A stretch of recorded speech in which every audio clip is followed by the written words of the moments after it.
লোকসভা নির্বাচনকে কেন্দ্র করে সরগরম রাজ্য রাজনীতি।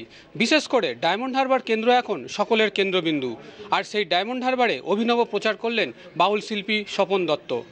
এক হাতে একতারা, এক হাতে ঝোলা ব্যাগ নিয়ে তিনি পাহাড় থেকে সমুদ্র যাত্রা শুরু করেছেন প্রচারে।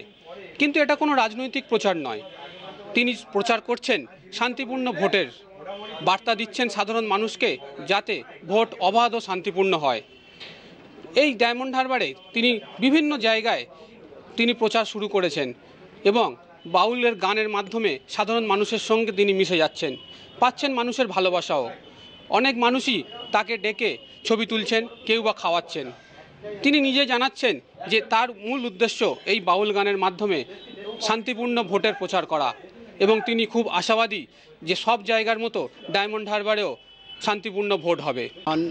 নাটক এখানে হচ্ছেই, কিন্তু ব্যক্তিগত একজনের ইচ্ছায় আমাদের ভোট পর্বের যে শান্তির বার্তা নিয়ে উনি প্রচার করছেন একমাত্র নিজের তত্ত্বাবধানে, সেটা আমার কাছে খুব ভালো লেগেছে। 2016 সাল থেকে আমি সমস্ত ভোটে ঘুরছি, নির্বাচন কমিশনের কেন্দ্র এবং রাজ্যের সম্মানিত শিল্পী হয়ে আমি জেলায় জেলায় ঘুরেছি, দেখেছি বোমাবাজি, মারামারি, কাটাকাটি, খুনোখুনি, মাইলকোল হয়ে গেছে।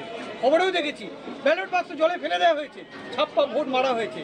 তাই আমি চাইবো 2024 ভোটে কেউ বোমাবাজি করবেন না, কেউ মারামারি, খুনোখুনি, হানাহানি করবেন না, কেউ যেন মানুষের কাছে ক্ষতি করবেন না, কেউ কোনো মায়ের যেন কোল শূন্য না। এর জন্য কি করছেন? এর জন্য আমি বাউল গানে গানে বার্তা দিচ্ছি রাজ্যের জেলায় জেলায়, পাহাড় থেকে সমতলে, সমতল থেকে সুন্দরবনে, জলে জঙ্গলে এবং এমনকি সাগরেও আমি চলে যাচ্ছি। কেন্দ্র সহ বিভিন্ন জায়গায় যে সমস্ত রাজনৈতিক প্রচার চলছে তার মধ্যে এটা অত্যন্ত অভিনব বলাই যায়। আমার শহর ডায়মন্ড হারবার থেকে জয়দীপ হালদার, কলকাতা টিভি।